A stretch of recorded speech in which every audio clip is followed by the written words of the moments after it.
Bom, agora sim, boa noite de novo. A gravação começou. Eu quero retomar nossa matéria falando das espécies de tributos, né? E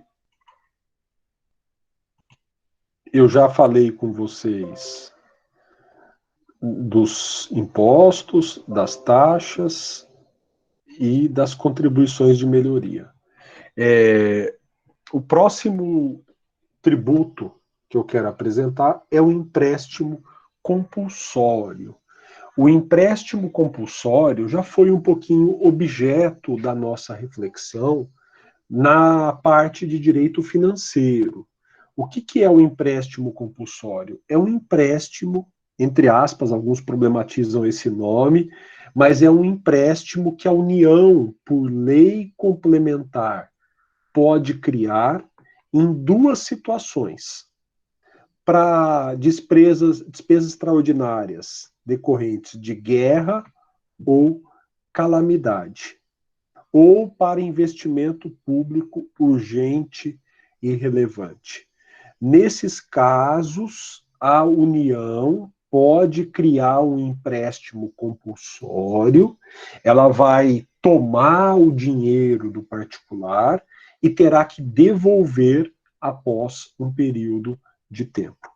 O Código Tributário Nacional, no seu artigo 15, traz também uma terceira hipótese, que alguns dizem que se insere também na segunda, que é na segunda da Constituição, que é a necessidade de absorver o poder aquisitivo da população.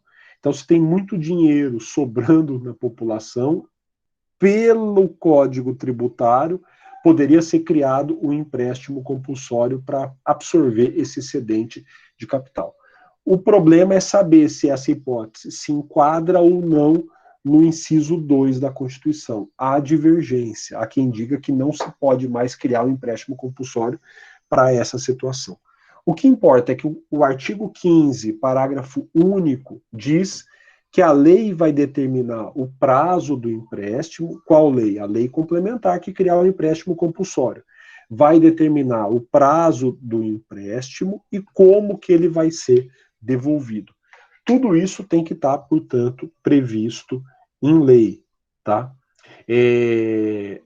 Quando o empréstimo compulsório for para investimento público, ele só pode ser cobrado no exercício fiscal subsequente. Eu vou falar mais para frente da anterioridade com vocês, mas alguns problematizam isso. Qual é o sentido disso? Se eu criar o empréstimo compulsório em 2020, ele só vai poder ser cobrado em 2021. O problema é que ele é urgente. Então, alguns dizem que há uma contradição na Constituição Federal. Não é o caso do empréstimo compulsório para situações de guerra, tá? Ou de calamidade. Quando houver guerra ou calamidade, eu não preciso esperar o exercício financeiro seguinte. Agora, quando há necessidade de um investimento urgente, esse urgente talvez não seja tão urgente assim, porque eu tenho que esperar o ano seguinte para começar a cobrar o empréstimo compulsório, tá? Além disso,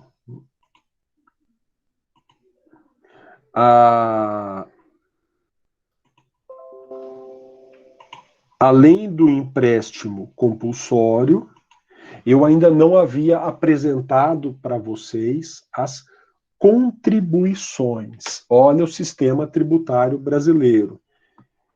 Então, tributo é gênero. Quais são os tributos?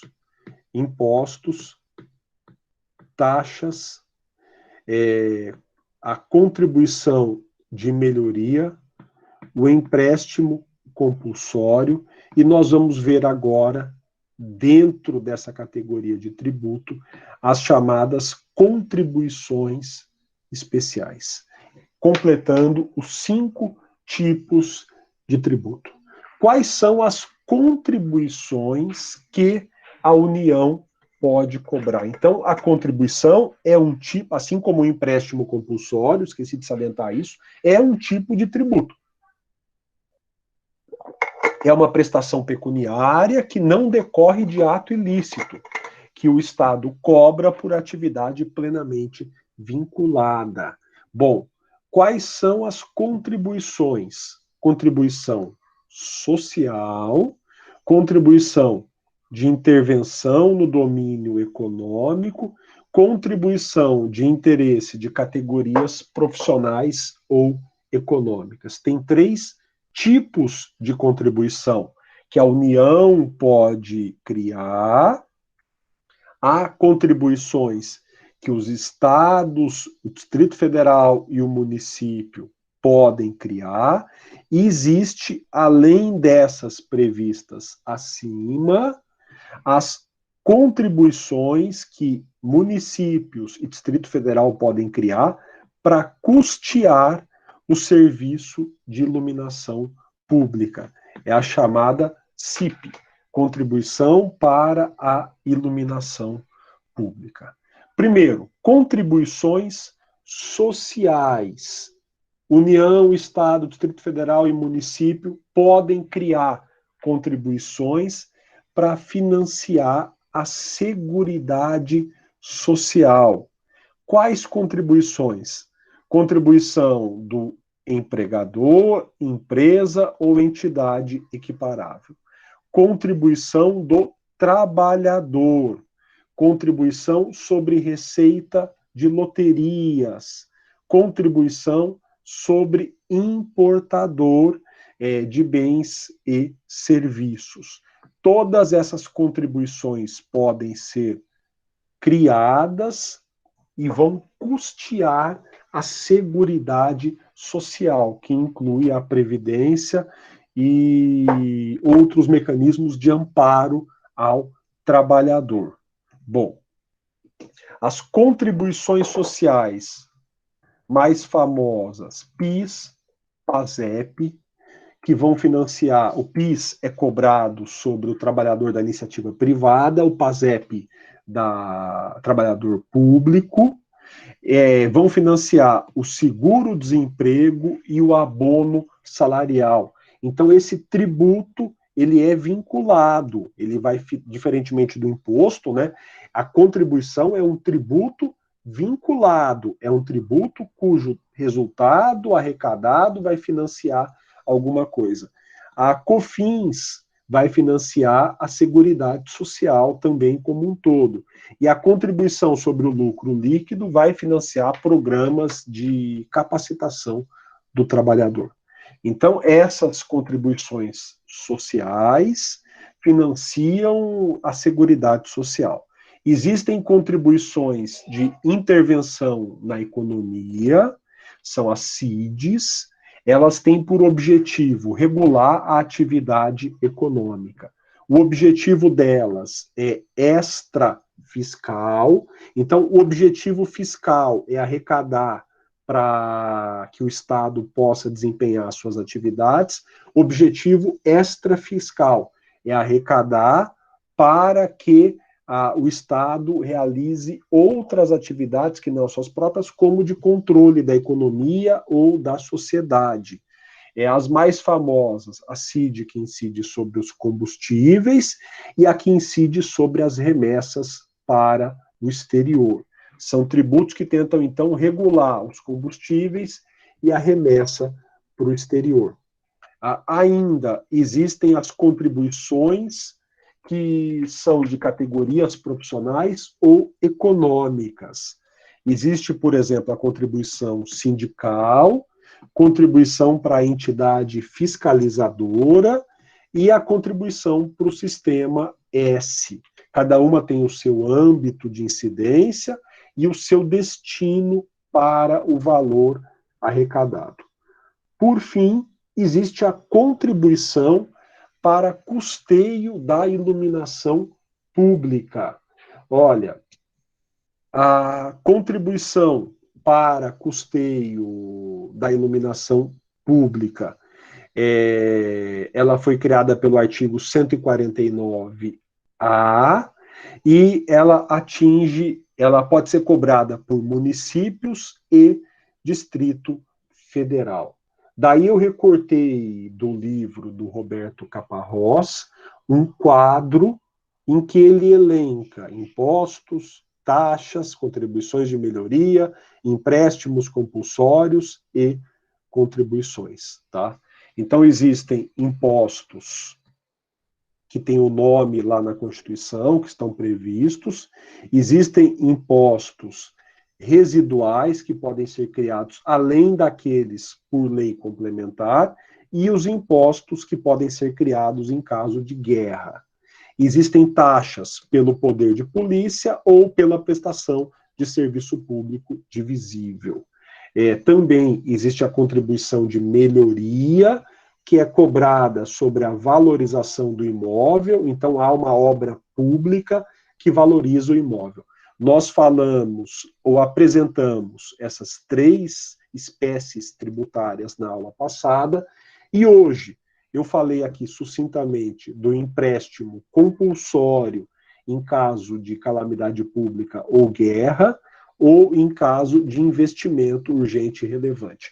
O empréstimo compulsório é tributo, ele é cobrado de modo obrigatório, mas ele tem uma particularidade. Além dele ser destinado a um gasto específico, ou a guerra, ou a calamidade, ou um investimento público, ele vai ser devolvido. Então, essa é a particularidade do empréstimo compulsório.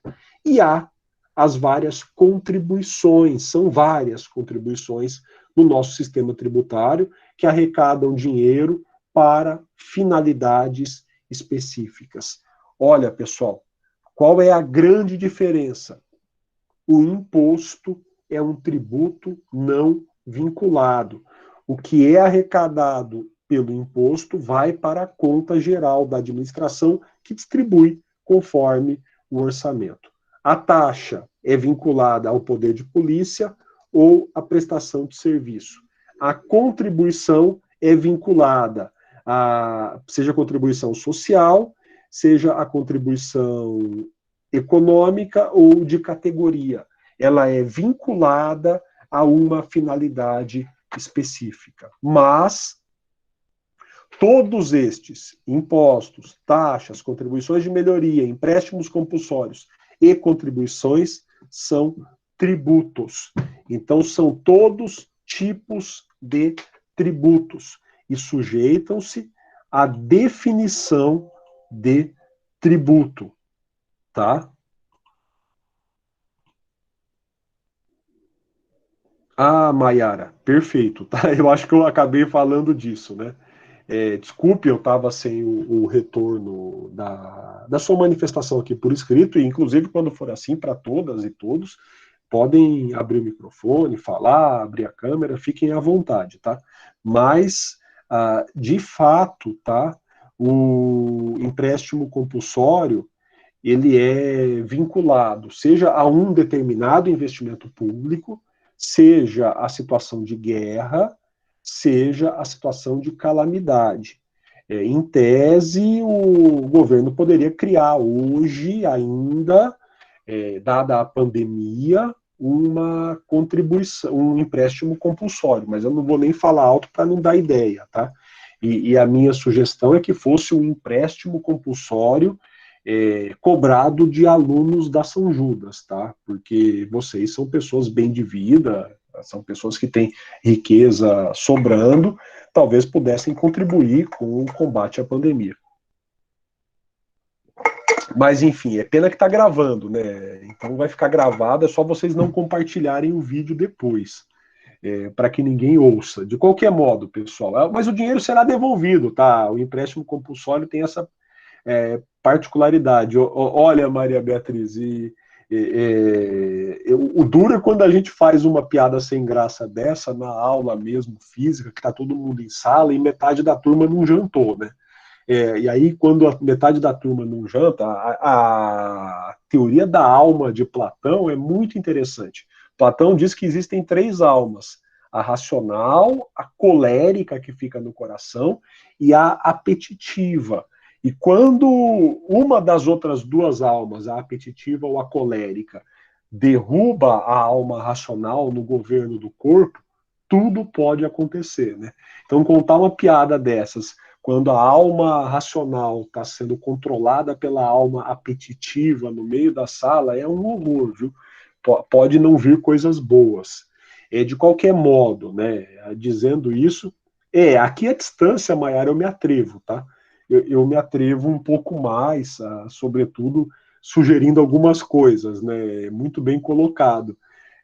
Aqui eu posso fazer algumas brincadeiras, ninguém vai jogar ovo em mim, né? Aliás, na sala de aula, né, não lembro de terem jogado ovo em mim, né? Aliás, não passei nenhuma. Não, nem vírus também, né, Caroline? Vai que alguém manda um vírus, mas deixa eu voltar, tava indo bem, né, pessoal? Tava concentrado aqui, né? Aí vocês me provocam aí e ficam me tirando do rumo, né? Eu já logo vi, né, que a turma de vocês ia dar trabalho mesmo. Mas enfim, vamos voltar aqui para a matéria, né? É, Olha, enfim, vamos voltar aqui, Maiara. Então eu terminei, agora eu terminei a apresentação para vocês dos tipos, né, das espécies de tributo, genericamente falando. Vocês têm agora uma noção de que tributo é gênero, existem as espécies, eu já fiz aquele alerta para vocês na aula anterior ou na outra ainda, que o imposto não é vinculado, então perca essa ideia de que eu pago um imposto X e o Estado tem que fazer Y. Não, o imposto não tem vinculação. Isso se aplica para taxa, isso se aplica para contribuição, para empréstimo compulsório, para contribuição de melhoria, tá? Então a contribuição de melhoria está vinculada à obra, a taxa está vinculada ao serviço público ou ao poder de polícia, a contribuição social está vinculada a um programa social, ou vai o dinheiro para um sindicato, para uma entidade SESC, SENAC, SENAI, do Sistema S. Tá? Mas dito isso tudo, pessoal, eu quero dar mais um passo, falando agora com vocês um pouquinho de questões de competência. Tá? Vamos voltar para o meu material. Eu quero falar das fontes do direito tributário e da competência tributária. Primeiro, tá? Quais são as fontes do direito tributário? É óbvio, a Constituição Federal, eu já citei várias vezes a Constituição Federal, são quase 20 artigos diretos do tema, tem mais muita coisa espalhada na Constituição, mas são aí 17 artigos, 145 a 162 da Constituição, que estão no sistema tributário nacional. Tem muita coisa espalhada pela Constituição. A própria Constituição diz que a lei complementar é outra importante fonte do direito tributário. A lei complementar vai trazer regras gerais. Então, ela vai tratar de conflito de competência entre os entes. A lei complementar vai tratar de limitações ao poder de tributar. Eu vou falar das limitações na sequência com vocês, dos princípios que limitam o poder de tributar.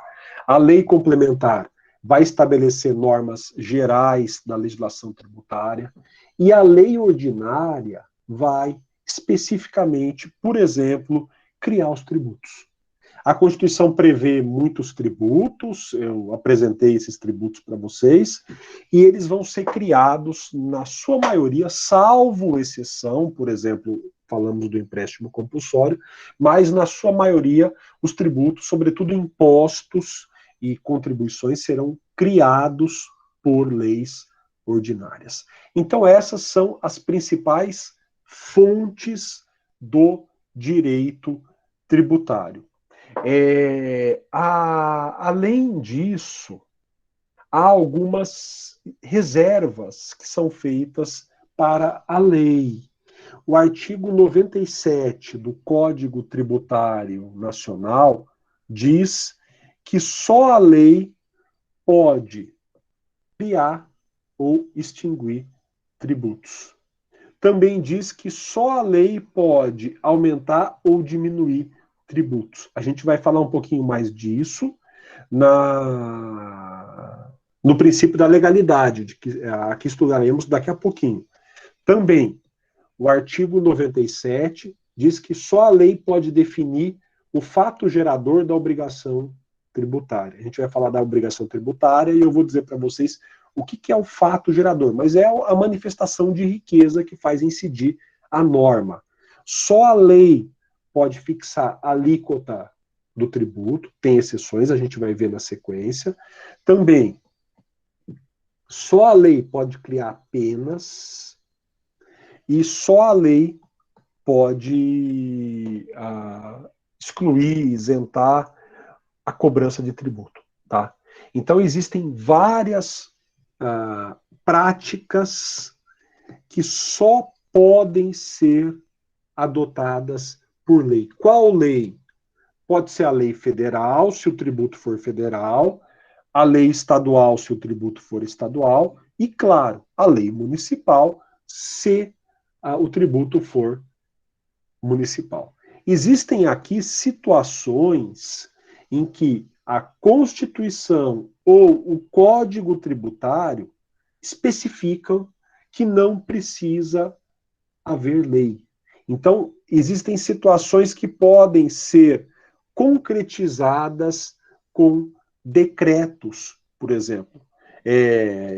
A definição de alíquotas da CID combustível, a definição de alíquota do ICMS monofásico, a atualização da base de cálculo de tributos, a definição de prazo para pagamento de tributos ou deveres instrumentais. Todos podem ser criados por instrumentos que não necessariamente sejam leis.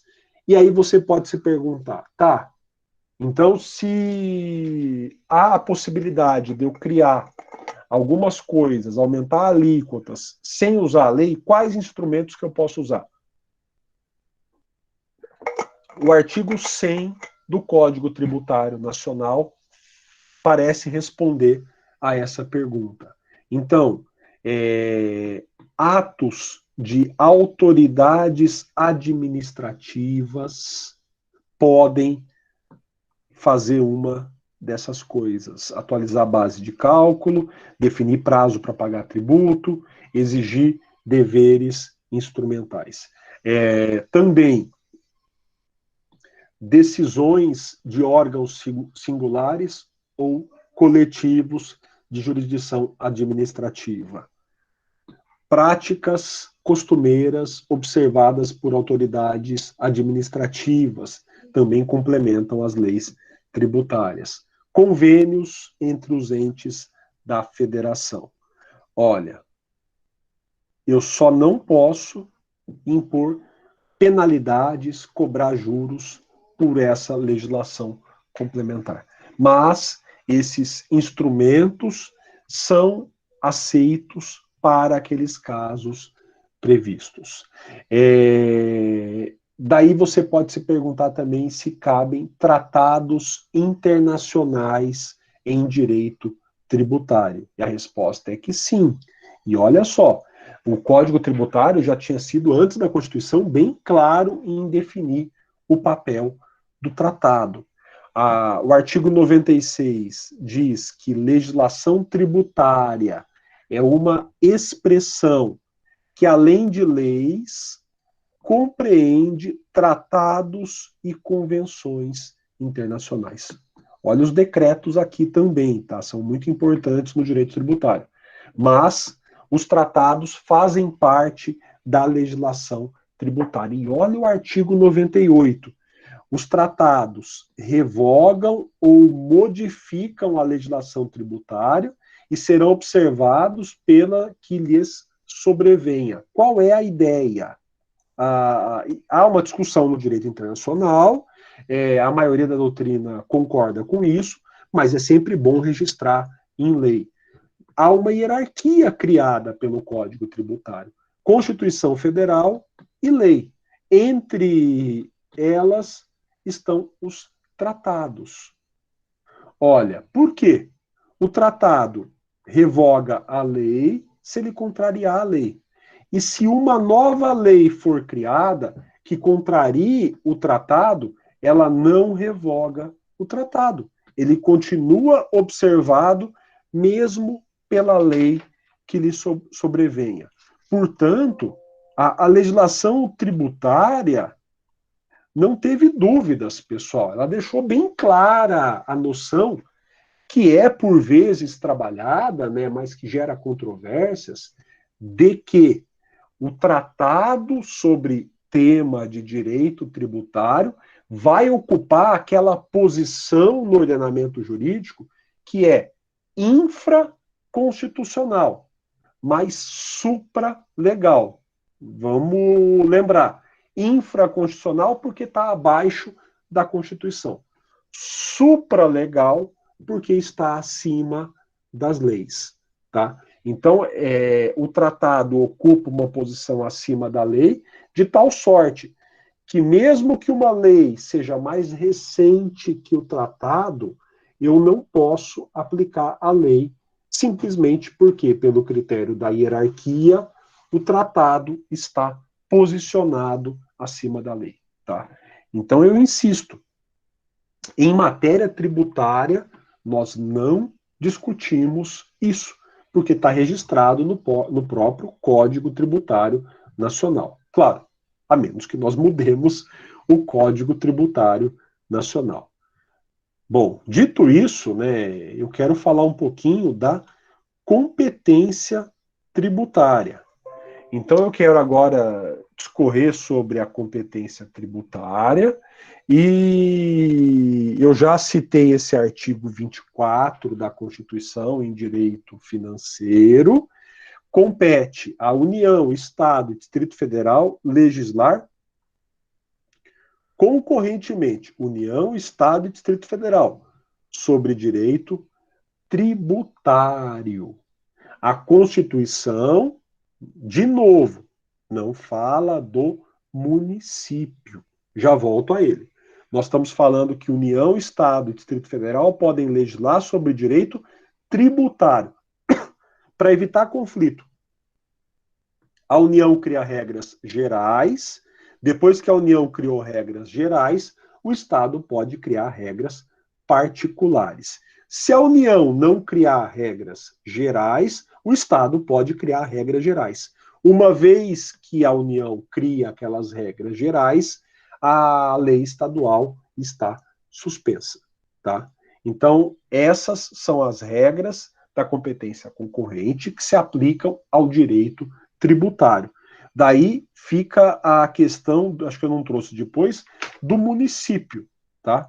E o município pode criar regras de direito tributário? Claro que sim. O município regulamenta lei, cria leis, regulamenta tributos. Então, o município tem competência para tributar. E daí nós temos a saída pela própria Constituição, que atribui ao município uma competência, entre aspas, genérica, para que ele crie regras de interesse, para tratar de assuntos de interesse local. Claro, um tributo, em tese, é um assunto de interesse local. Ele pode, então, tributar manifestações de riqueza locais. Além disso, você pode achar muito fraco esse raciocínio. Olha, a Constituição, então, diz que União, Estado e Distrito Federal podem criar regras de direito tributário. Não fala do município. Eu estou dizendo, olha, quando for interesse local, a Constituição deu essa competência.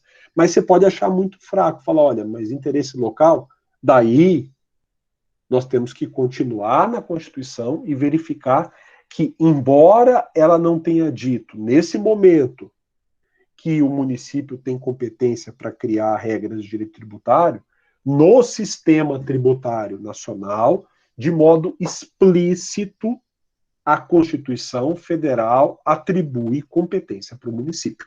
Aí, expressamente, sobretudo criando os tributos municipais, ISS, o IPTU, o Imposto da Transmissão de Bens Intervivos. Olha, existem impostos que são atribuídos expressamente ao município. Claro que ele pode criar regras nesses casos, tratando desses impostos. Vamos ver. Então, vamos ver, e também contribuições, tá?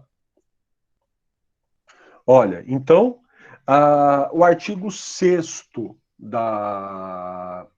do Código Tributário Nacional já atribui para os entes todos a competência tributária. Ele diz que isso vai depender da Constituição.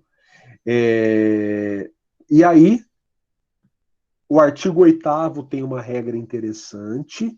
Se um ente que pode criar um tributo não cria, não exerce a sua competência tributária, essa competência tributária não pode ser atribuída a outro ente. Então, eu não posso fazer o seguinte raciocínio.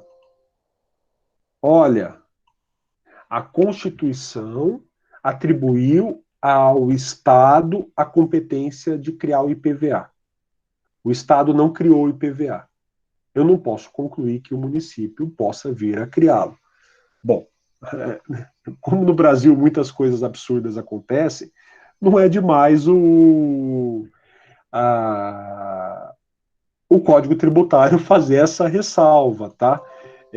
Porque parece-me um absurdo você fazer um raciocínio desse, porque a União não criou o imposto sobre grandes fortunas, então o Estado pode criar. Em nenhum momento foi atribuída essa competência subsidiária ao Estado. Ele não poderia criar. Mas, para não ter dúvidas, o artigo 8º que eu acabei de ler, do Código Tributário Nacional, diz exatamente isso, tá? Eu não sei, Denise, se você quer se manifestar, quer falar alguma coisa, ou está só realmente desejando boa noite aí para todos. Boa noite, professor, que eu consegui entrar na aula agora. Tudo bem. Boa noite, então, né? Reiterando o seu boa noite. Mas fique tranquila, depois a gravação estará disponível já em breve, tá? Continuando aqui com o tema da competência, tá? Então, aí o artigo 8º que eu falei para vocês. Nós temos que fazer uma diferenciação entre competência e capacidade tributária ativa. Os entes recebem a competência para criar tributos. A União pode criar o imposto de renda, o Estado pode criar o IPVA, o município pode criar o ISS, porque eles receberam competência. A competência não pode ser delegada. Eu não posso, se eu sou o Estado, eu não posso transferir para qualquer outro ente a competência de criar o IPVA. Mas eu posso transferir a chamada capacidade tributária ativa. O que é a capacidade tributária ativa? É a possibilidade de exercer funções de arrecadar ou fiscalizar tributos. Então, eu posso transferir a capacidade de arrecadar ou fiscalizar tributos para outras pessoas de direito público. Eu posso fazer essa transferência e essa transferência pode ser revogada a qualquer tempo. O fato de uma pessoa receber o poder, a capacidade de arrecadar tributos, não significa delegação de competência. Então, algumas entidades, sindicatos, entidades do Sistema S, recebem parte da capacidade tributária ativa, mas não recebem de forma alguma competência. Repetindo, a competência é o poder de criar o tributo. Esse poder, primeiro, é atribuído pela Constituição Federal. Segundo, é indelegável, é intransferível. E terceiro, se materializa num instrumento que só algumas pessoas jurídicas têm: União, Estado, Município e Distrito Federal, que é a lei. Então eu recebo a competência para criar um tributo. Como que eu crio o tributo? Por lei. Não é qualquer pessoa que vai possuir a competência para criar leis, tá? Segundo ponto aqui que eu tenho que destacar do que eu estou raciocinando com vocês. Então, primeiro, a competência é o poder de criar tributos. A capacidade tributária ativa é o poder de cobrar e gerir um tributo que já foi criado. O Estado pode criar o tributo por lei e talvez pela própria lei delegar a uma entidade, a uma pessoa jurídica, a capacidade de cobrar e de arrecadar o tributo e de gerir o tributo. Tá? E às vezes pode até indicar o beneficiário de algum tributo, como é o caso das contribuições para o sistema S. Tá bom? Então, isso é uma transferência de capacidade tributária, que não implica transferência de competência, tá bom? Olha, daí, pessoal, nós temos o seguinte quadro. Eu apresentei parcialmente esse quadro em outro momento para vocês, né? Não este especificamente, mas eu falei dos tipos de tributos, mas vamos pensar aqui do ponto de vista da competência. E aqui eu mudei a articulação. O que a União pode criar?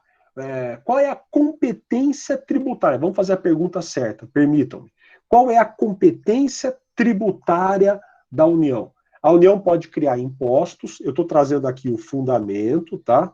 Então, na coluna do meio, você vai ter o fundamento. Aqui é o tipo de tributo. E aqui, quando for o caso, o nome do tributo. Então, veja, a União pode criar imposto. Quais impostos?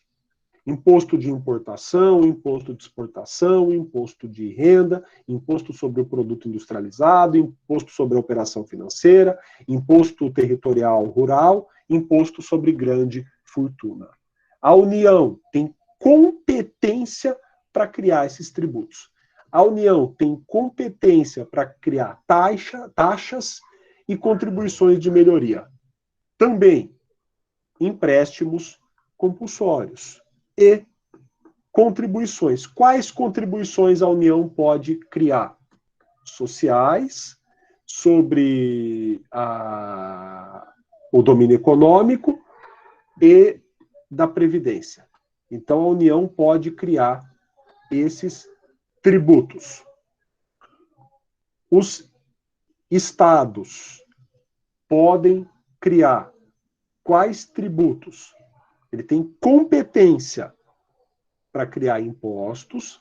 O imposto da transmissão causa mortes e doação, imposto de circulação de mercadoria e serviços de transporte e o imposto sobre os veículos.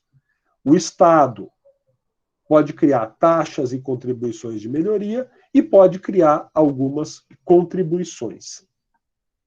O município pode criar contribuições, taxas, contribuições de melhoria e o município pode criar alguns impostos. IPTU é o imposto da propriedade urbana, o ITBI, imposto sobre a transmissão de bens intervivos, e o ISS, imposto sobre serviços. Portanto, pessoal, como eu salientei, esse quadro ele analisa os tipos de tributos a partir da competência. Eu não coloquei aí na brincadeira, desculpem, o Distrito Federal, tá? Porque ficaria muito grande o quadro. Vamos pensar nas pessoas típicas, né? O Distrito Federal é exceção. Então, União, Estado e municípios, tá bom? Lembrando que foi uma questão apenas para não mostrar, porque o Distrito Federal é tão pessoa de direito público quanto as outras que eu elenquei, tá? Ele faz parte da nossa federação. A nossa federação é uma federação que tem o Estado, o Distrito Federal, a União, e ela inova ao ter também o município, tá bom? Aí, Henrique, eu imagino, né, que você esteja perguntando da capacidade tributária ativa, né? E o exemplo prático é a destinação do valor que é arrecadado na contribuição sindical, por exemplo. Tá? Um outro exemplo, a contribuição que vai, a contribuição de categoria também, que vai para o sistema S, tá? E para ser mais pontual ainda, tá bom? E eu acho que eu deveria ter falado isso, talvez eu esqueci, os conselhos também profissionais.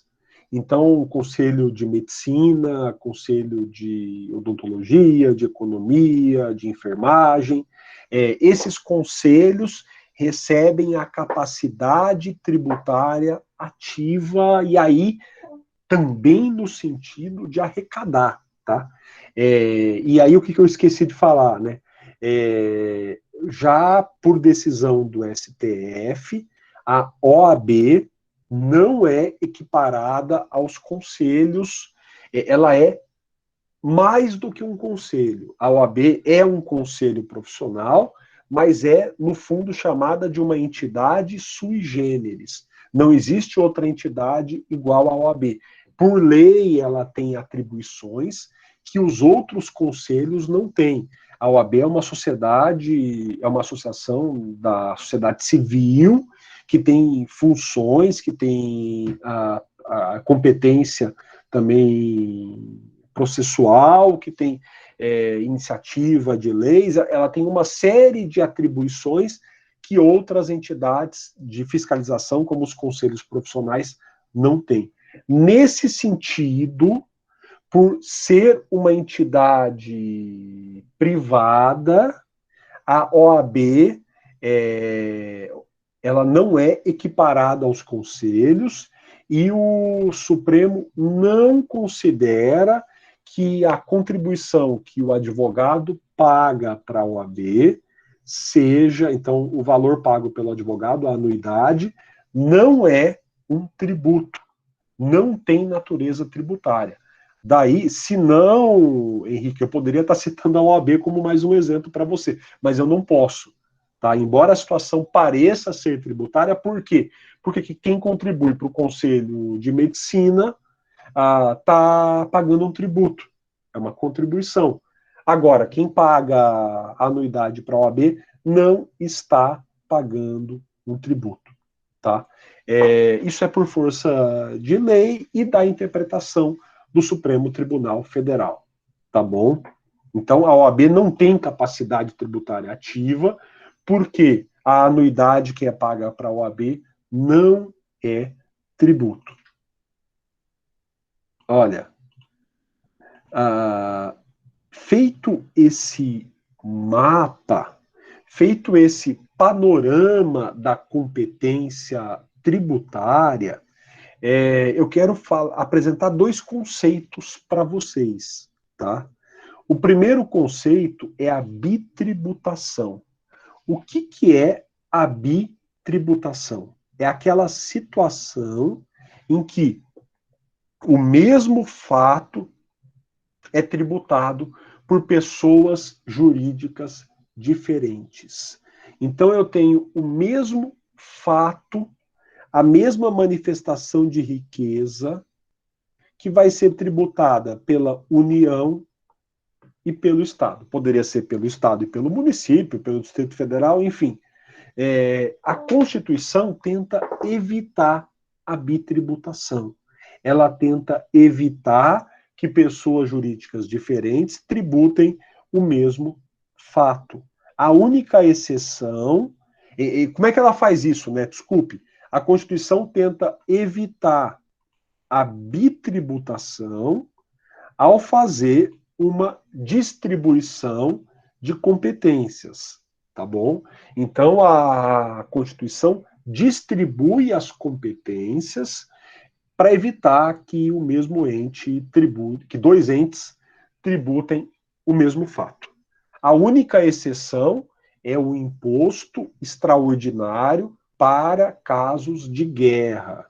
Em sendo criado esse imposto, ele pode ser cobrado pela União a partir de fatos que já foram tributados pelo município, pelo Estado ou pelo Distrito Federal. Quer dizer, em tese, a União pode criar um imposto extraordinário para situação de guerra e tributar a partir do valor do automóvel de cada pessoa. Olha, mas essa é uma tributação feita pelo IPVA. Sim, excepcionalmente, nesse caso, a União também poderia fazer, por se tratar do imposto extraordinário. Fora isso, a Constituição tenta, embora ela não diga expressamente, mas ela tenta, a todo custo, evitar a chamada bitributação. Tá? Esse é um conceito, pessoal. O outro conceito, que é muito debatido também no direito tributário e aparece em outros ramos do direito, é o bis in idem. É duas vezes a mesma coisa. Nós temos a proibição, em alguns ramos do direito, de você punir duas vezes a mesma conduta.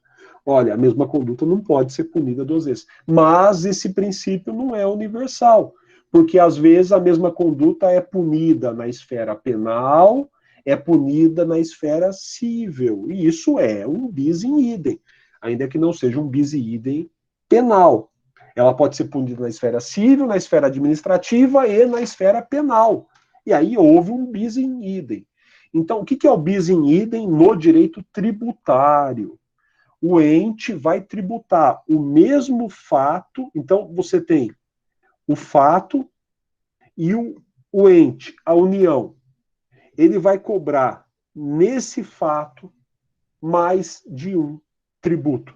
Então, o fato vai ser tributado mais de uma vez pelo mesmo ente. Olha, a rigor, isso não é proibido. E, infelizmente, isso acontece. Não deveria também, tá?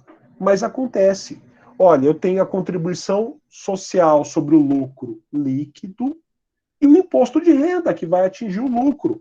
Eu tenho PIS e COFINS que vão atingir, são contribuições sociais, que vão atingir a relação de trabalho. Olha, eu tenho situações, então, em que há o mesmo fato gerador, a mesma manifestação de riqueza, a mesma pessoa jurídica, e ela está cobrando um imposto e uma contribuição. Infelizmente, só pelos exemplos que vocês viram, isso acontece no nosso direito. Tá? Então, uma coisa é a bitributação, que são pessoas jurídicas diferentes tributando a mesma coisa. Outra coisa é o bis in idem. Você tributar com tributos diferentes, sendo a mesma pessoa, a mesma manifestação de riqueza. É claro, nós não queremos exagerar na tributação sobre uma manifestação de riqueza. Isso pode gerar um desestímulo à economia, tá bom?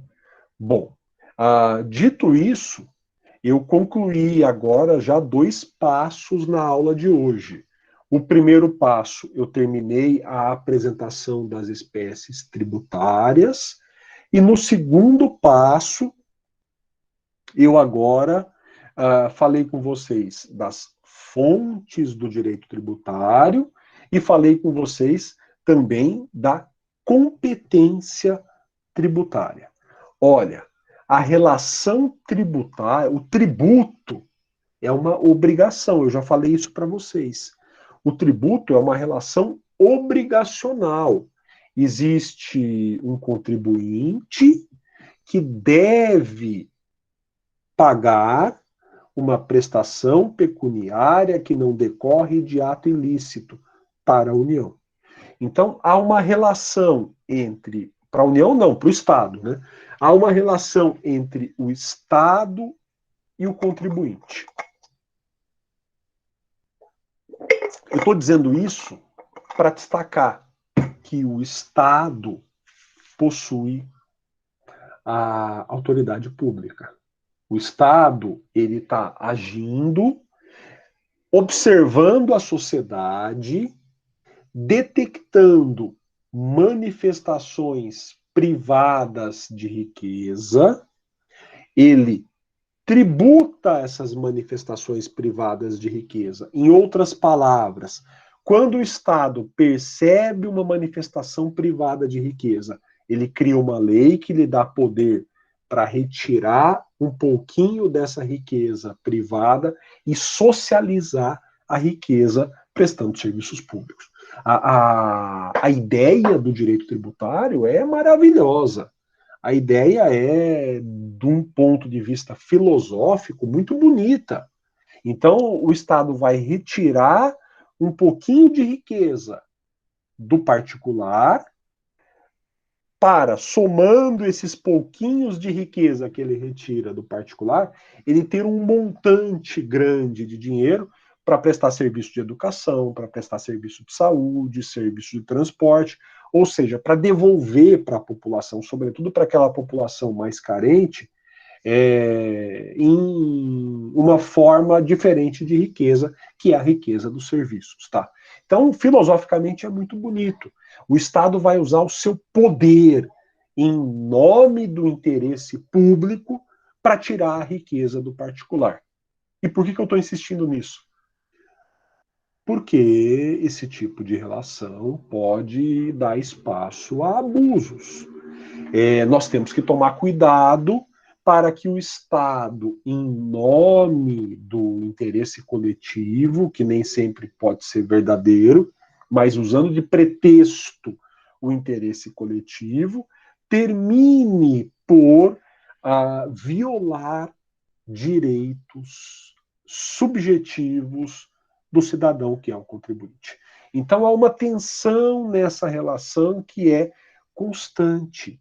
O Estado recebeu, eu acabei de mostrar para vocês pela competência, o Estado recebeu o poder, a competência, de criar e cobrar tributos. Então o Estado tem esse poder, a Constituição distribuiu esse poder na estrutura estatal brasileira. O Estado tem o poder de criar e cobrar tributos. A pergunta seguinte que devemos fazer é: até onde vai esse poder? Quais são os limites ao exercício do poder de tributar? Olha, nada mais sábio que o que a Constituição fez. A própria Constituição deu o poder de criar tributos aos entes. E ela própria já disse quais são os limites. Esses limites aparecem esparsos na Constituição e também concentrados no artigo 150, por exemplo. Esses limites ao poder de tributar aparecem na Constituição fundamentalmente de duas formas. Sob a forma de princípios, de que falaremos agora, e sob a forma de imunidades, de que falaremos na sequência, tá? Então, a minha virada agora de tema é para tratar com vocês das limitações constitucionais ao poder de tributar. E a Constituição, fundamentalmente, limita o poder de tributar, criando princípios e criando as chamadas imunidades. Vamos falar primeiro dos princípios. São princípios que limitam o Estado, são princípios que limitam o poder de tributar do Estado. O primeiro, então, peraí, desculpe. O artigo 150 congrega alguns princípios. Eu digo alguns porque há outras limitações espalhadas pela Constituição, tá? Mas, no 150, eu vou ver uma síntese de algumas dessas limitações. Então, olha o caput do 150. Sem prejuízo de outras garantias. Então, isso significa o quê? Que na Constituição e na legislação podem existir outros limites. Aqui nós não temos um rol taxativo, né? Números clausos, um número fechado. Aqui nós temos um rol exemplificativo de limitações, tá? Essa é a primeira reflexão. Então, o artigo 150 contém alguns limites ao poder de tributar, mas não todos os limites. E o artigo 150 está limitando quem? União, Estado, Distrito Federal e municípios. Ele está limitando. Olha só a expressão. É vedado. É proibido. Então, o artigo 150, a Constituição distribuiu as competências para Estado, União, Estado, Município e Distrito Federal, e logo em seguida a Constituição disse o que é proibido fazer. Então está limitando o poder de tributar. Olha, você está recebendo aqui esse poder, é como se eu chamasse um de vocês e falasse, olha, eu vou estar ausente na próxima aula. Você quer aplicar uma atividade na sala? Eu estou dando para você o poder de aplicar a atividade. Mas aí eu digo, é vedado corrigir a atividade. Quer dizer, eu não te dei o poder de corrigir. Eu limitei o teu poder. Você pode aplicar a atividade, mas não pode corrigir. É a sistemática da Constituição. Ela entrega o poder para a pessoa, para a pessoa do Estado, né? Para o Estado, município, Distrito Federal, toma, aqui está o poder para criar o tributo. E logo em seguida a Constituição diz, mas é proibido fazer algumas coisas. Vamos ver, então, o que é proibido fazer, e a primeira proibição, aliás, desculpe, há situações, sobretudo para proteger direitos, sobretudo para proteger o contribuinte, o cidadão, o réu, há situações em que o direito opera com a redundância, opera com a repetição, opera com reforço. É para reforçar, é para garantir aquele direito que, às vezes, o sistema jurídico faz isso. E é o que acontece aí no inciso 1º, no inciso 2º do 150. O inciso 1º vai tratar do princípio da legalidade. Olha, o princípio da legalidade está espalhado na Constituição. E quando se trata de direito público, a legalidade é estrita. Então, talvez não fosse nem necessário haver o primeiro inciso do 150, tá? Talvez, pensando na estrutura da Constituição, ele se torne um tanto óbvio. Mas vamos a ele. E eu insisto, não é demais que dentro do sistema tributário a Constituição volte a falar de uma limitação como o princípio da legalidade. Então, o artigo 150 diz que é proibido a União, Estado, Distrito Federal e municípios. Proibido fazer o quê? Primeiro, exigir ou aumentar tributo sem lei que o estabeleça. Olha, o que eu disse para vocês, que é óbvio, talvez, né, que seja redundante, talvez, pela legalidade do direito público, que é estrita, o Estado só pode fazer o que está expressamente previsto em lei. É claro que a partir daí eu concluo que o Estado nunca vai poder criar ou aumentar tributo sem lei. Olha, mas para não ter dúvida, para reforçar, e como nós estamos falando em uma proteção ao contribuinte, ao cidadão, para não ter dúvida, a Constituição reforçou. Não é permitido exigir ou aumentar tributo sem lei. Eu não posso criar um tributo sem usar a lei. Eu não posso aumentar um tributo sem usar a lei. Bom, há exceções, tá, pessoal? Há exceções. Eu posso alterar a alíquota de alguns impostos sem usar a lei. Eu falei de fontes para vocês, eu disse que tinha exceções. Olha, aqui estão algumas exceções. Estão previstas na Constituição. Se a Constituição proíbe criação ou aumento de tributo sem lei, só a Constituição pode criar a exceção, tá? Então, se a Constituição especificou essa proibição, só a própria Constituição poderia criar exceção. Quais são as exceções?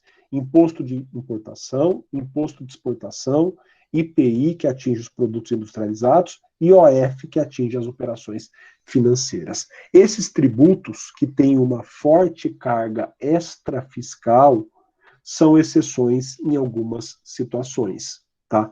Eles são usados para regular a produção industrial, para regular o comércio exterior, para regular as movimentações financeiras. Então, eles são usados para controlar esses setores da economia, além de arrecadar dinheiro.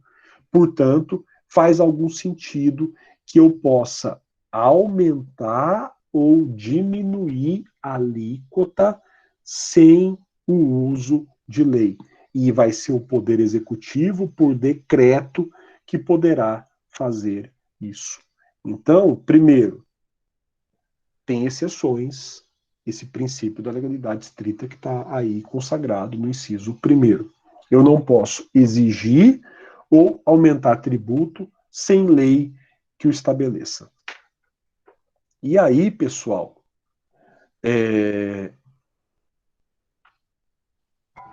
surge uma dúvida. Eu estou procurando aqui que eu achei que eu tivesse feito essa observação, eu não fiz aqui nesse slide. Olha, pessoal, qual é a dúvida? A Constituição falou em exigir ou aumentar. Vamos interpretar o exigir como criar e o aumentar como aumentar o tributo, tá? Por que eu estou insistindo nisso? A gente está falando da legalidade estrita, tá? Se a gente está falando da legalidade estrita, eu tenho que olhar exatamente o que está escrito na lei. Não é ser minucioso, não é ser chato, é ser jurista, pessoal. E o jurista vai olhar... Aliás, muitas vezes, tá? E aí, de novo, ainda bem que nós estamos longe, mas dessa vez ainda bem para vocês, porque eu iria ficar bravo com vocês, né? Furioso, inclusive, porque muitas vezes o professor aplica a prova e o aluno fala, olha, tem pegadinha, né, professor? Olha, uma palavra lá que você pôs que mudou a resposta. Gente, então você vai dizer que a pegadinha está na lei.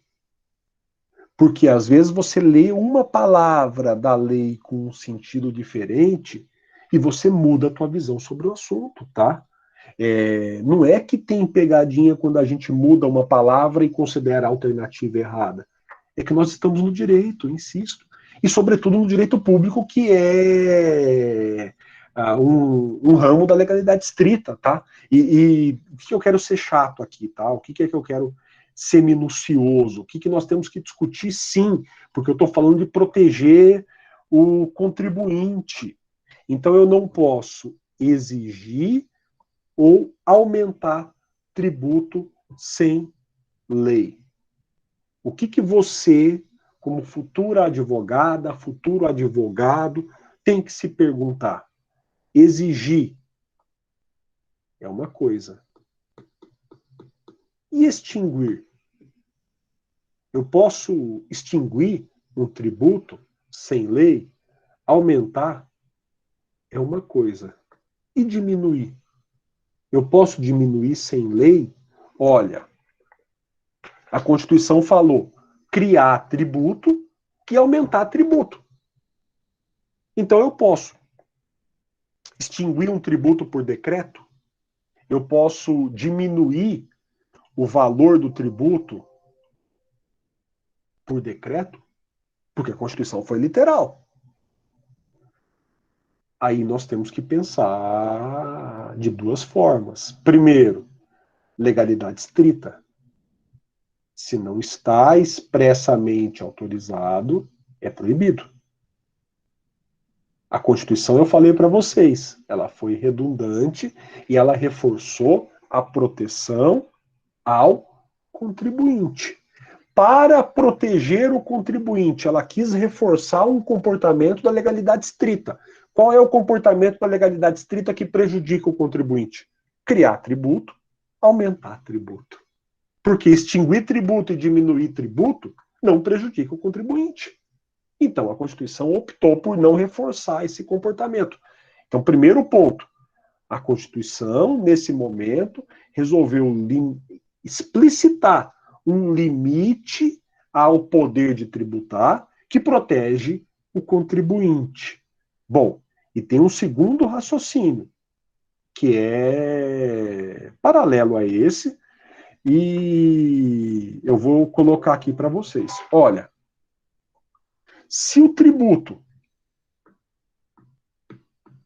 só pode ser criado por lei, e a lei define o seu valor, a Constituição não precisaria dizer aumentar tributo por lei. Por quê? Se está dentro da lei o valor do tributo, a alíquota que será cobrado, talvez eu devesse ter acrescentado aqui um sinalzinho de porcentagem, mas se está dentro do tributo a alíquota que vai ser cobrada, eu não posso admitir que um decreto aumente essa alíquota. Por uma razão simples: o decreto não tem força de lei. Então a Constituição foi duplamente redundante ao dizer que só a lei pode aumentar o tributo. Claro que é só a lei, porque só a lei vai ter força de aumentar aquele valor. Porque, do contrário, não terá força de lei. Bom, da mesma forma, pessoal, um decreto pode extinguir o tributo? Não, porque ele não tem força para revogar a lei. O decreto não tem força para suspender a eficácia de um tributo, para extinguir o tributo, para revogar a lei. E o decreto também não tem força para diminuir o valor do tributo. Então, ainda que a Constituição não tenha dito, qual é a conclusão que eu chego? Só lei pode extinguir o tributo, só lei pode diminuir o valor do tributo. Eu chego à conclusão que o princípio da legalidade estrita vale para tudo. E o que é o tudo que eu estou dizendo para vocês? Eu só posso criar tributo por lei, aumentar tributo por lei, mas também, isso está escrito na Constituição, mas também diminuir tributo por lei e extinguir tributo por lei. Porque se ele foi criado por lei, a Constituição não precisava ter dito mais nada. Se ela quisesse criar a exceção, como ela fez, ela teria que se manifestar. IPI não precisa ser aumentado por lei. Imposto de importação, imposto de exportação, não. Por que não precisam? Porque a Constituição foi literal. E ela disse, tá bom, a lei tem força para criar, aumentar diminuir e extinguir tributo, Sabrina. Ela tem força para tudo. O que eu quero dizer? O decreto não tem força. Tá? Se o tributo foi criado por lei, a Constituição foi clara. Só lei aumenta e cria tributo. Ora, a Constituição não foi clara quanto a extinguir e diminuir. Aí o problema que eu trouxe, tá? E o decreto, então, pode extinguir ou diminuir tributo? Não. Porque se ele foi criado por lei, o decreto não tem força para mudar a lei. Tá? Então você sempre pensa, quem criou o tributo? A lei. Quem modifica o tributo? A lei. Quem extingue o tributo? A lei. Tá? Essas são reflexões sobre o princípio da legalidade. Tá bom, pessoal? Eu vi que você colocou aí, Sabrina, estou imaginando, o resto da turma também, que ficou mais claro, né? Fiquem à vontade aí para se manifestar, se não tiver ficado, ótimo. Obrigado, Denise. Então, é que a Constituição, ela explicitou o óbvio, eu estou só justificando para vocês, né? Por que ela explicitou o óbvio? Para proteger e reforçar a proteção do contribuinte, tá? Porque há uma tendência do Estado brasileiro de abusar um pouquinho do seu poder, e ela quer limitar esse poder. Bom, vou passar então para o segundo princípio, tá? Para a segunda limitação, antes de eu fazer besteira, deixa eu compartilhar a tela. Então, a segunda limitação ao poder de tributar, que também é um tanto óbvia, tá, pessoal? É a igualdade. Tá? É claro, de novo, por que a Constituição está repetindo o óbvio? Para mostrar como que esses princípios se aplicam no direito tributário e para aumentar a proteção ao contribuinte. Então, como que a igualdade aparece no direito tributário? Você não pode, então é vedado, criar tratamento desigual para pessoas em situação equivalente, tá? Olha, e eu acho que a Constituição foi muito feliz aí na expressão, tá? No direito brasileiro, o que é o princípio da igualdade? O princípio da igualdade, ele é muitas vezes resumido como tratar os iguais de modo igual e tratar os desiguais de modo desigual na medida da desigualdade.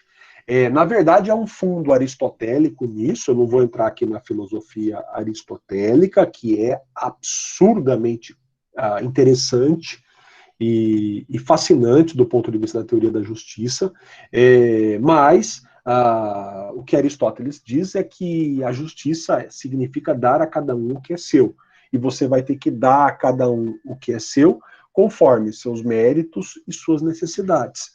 Ora, nesse processo, você vai igualar as pessoas. Você vai igualar as pessoas como? Dando mais para quem precisa de mais e dando mais para quem tem mais méritos. Por quê? Perdão, quanto aos méritos, você vai desigualar as pessoas, mas você vai primeiro igualar as pessoas, que é satisfazer as necessidades. Você vai dar mais para quem precisa de mais. Olha, perceba, essa é a ideia. Então, se eu tenho duas pessoas em situação desigual, Denise, e o Aristóteles ele trabalha com a necessidade e o mérito.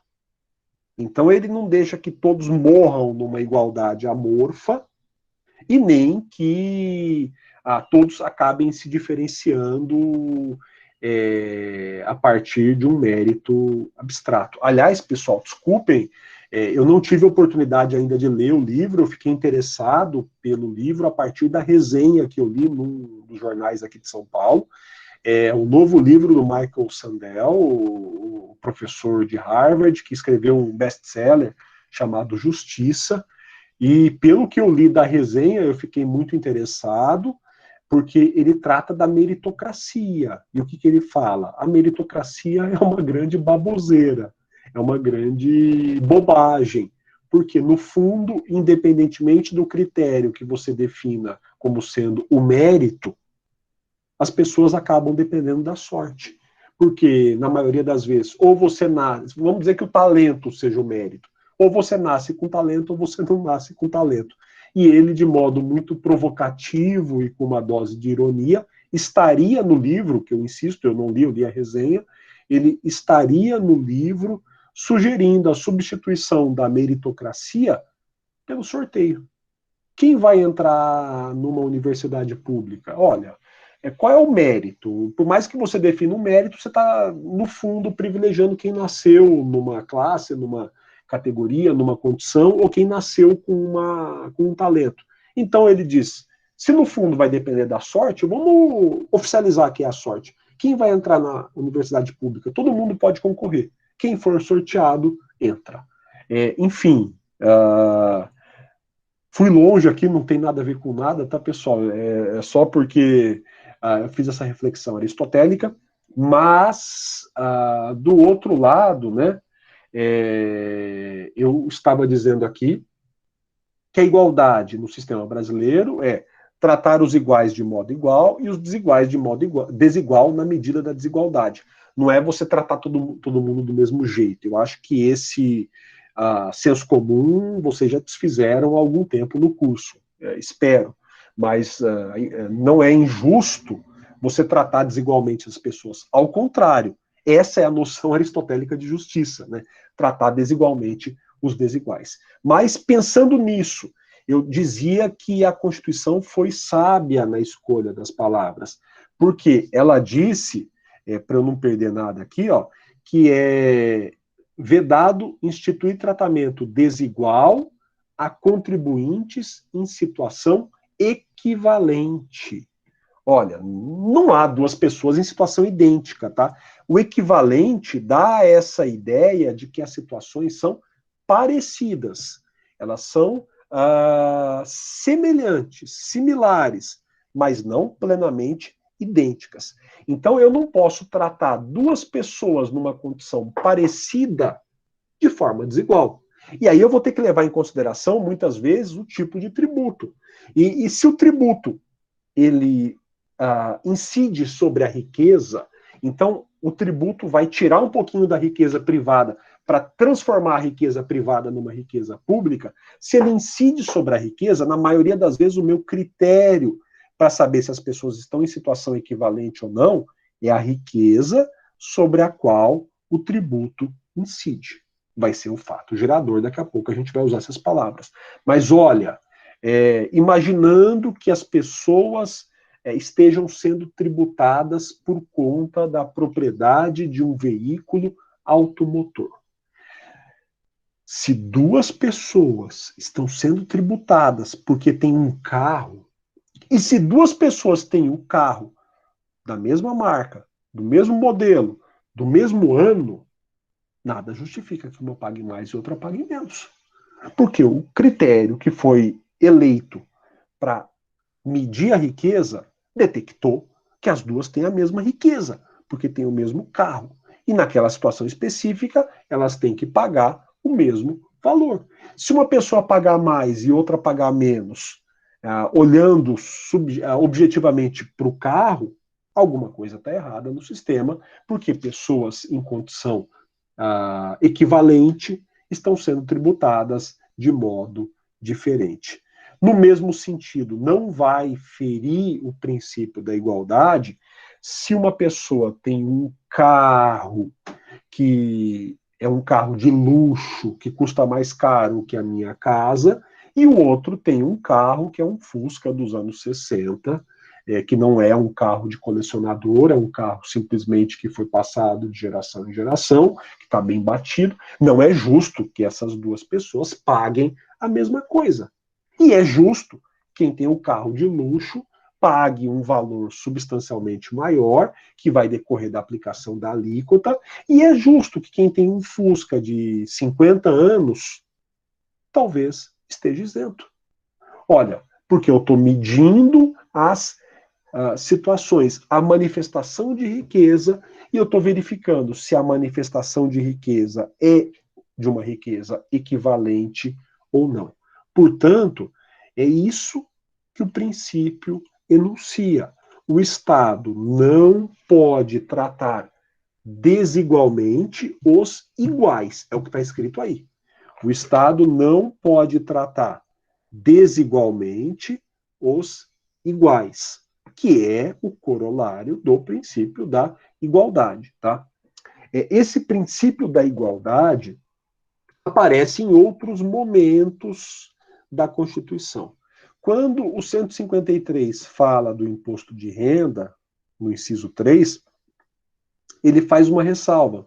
Então, no primeiro inciso do segundo parágrafo do terceiro inciso do artigo 153 da Constituição, o imposto de renda tem que respeitar a generalidade e a igualdade. Ele tem que ser geral, estabelecendo categorias, e tem que respeitar a igualdade, estabelecendo as faixas de renda. Olha, ele é geral porque pega todos dentro da faixa de renda. Ele vai tratar todos de modo igual, mas não fere a igualdade haver faixas de renda que vão ser tributadas com alíquotas diferentes, tá? Outra hipótese também volta ao imposto de renda, é a progressividade. Então, nada obsta, não fere a igualdade, que eu estabeleça uma alíquota progressiva. Ora, uma pessoa que ganha 1 milhão, se pagar 50% do imposto de renda, vai ficar com 500 mil. Uma pessoa que ganha 1.000, se pagar 50% de imposto de renda, vai ficar com 500 reais. É muito pior pagar 50% para quem ganha 1.000 do que para quem ganha 1 milhão. Portanto, nada impede que quem ganha 1.000 pague 0% e quem ganhe 1 milhão pague 50% de imposto de renda. Eu estou estabelecendo uma progressividade que não fere a igualdade, desde que, dentro daquela faixa de renda, eu trate todos de modo igual. Então, duas pessoas que ganharem 1 milhão vão ter que pagar 50% de imposto de renda. Pois bem, o mesmo eu posso falar para o imposto sobre imóvel rural, imposto sobre imóvel urbano. Eu posso estabelecer um critério e uma progressão. Quanto mais valioso o imóvel, maior a alíquota que incide sobre ele. Tá? E um outro desdobramento ainda do princípio da igualdade é o princípio da capacidade contributiva. Quando eu falo em igualdade, talvez essa ideia de capacidade contributiva seja uma das mais importantes para consagrar a igualdade. Porque eu tenho que olhar na manifestação de riqueza qual é a capacidade de o titular da manifestação, de aquele que tem o bem, contribuir. Eu não posso estabelecer um tributo que vá além da capacidade contributiva. E eu vou falar daqui a pouco da vedação ao confisco. Eu não posso, então, olhando para a capacidade contributiva da pessoa, criar um tributo acima dessa capacidade. Eu não posso tratar de forma diferente pessoas que tenham a mesma capacidade contributiva. Eu tenho que estabelecer um parâmetro e tratar de modo igual quem tem a mesma capacidade contributiva. Tá? Portanto, esses são desdobramentos do princípio da igualdade, tá bom? E aí, pessoal, nós temos a questão do tributo no tempo, tá? E quando a gente fala da questão do tributo no tempo, a gente tem que olhar para duas situações. O tributo, nós já vimos pela legalidade, ele é criado por lei. A primeira questão que surge, a lei que criou o tributo retroage, ela vai atingir fatos pretéritos? Segunda questão, a partir de quando, desculpe, a lei que cria o tributo se torna vigente. A vacatio legis, o que é a vacatio legis? É o intervalo entre a lei ser criada, a lei ser publicada e ela começar a produzir efeitos. Todavia, pessoal, por precaução, eu vou interromper minha gravação.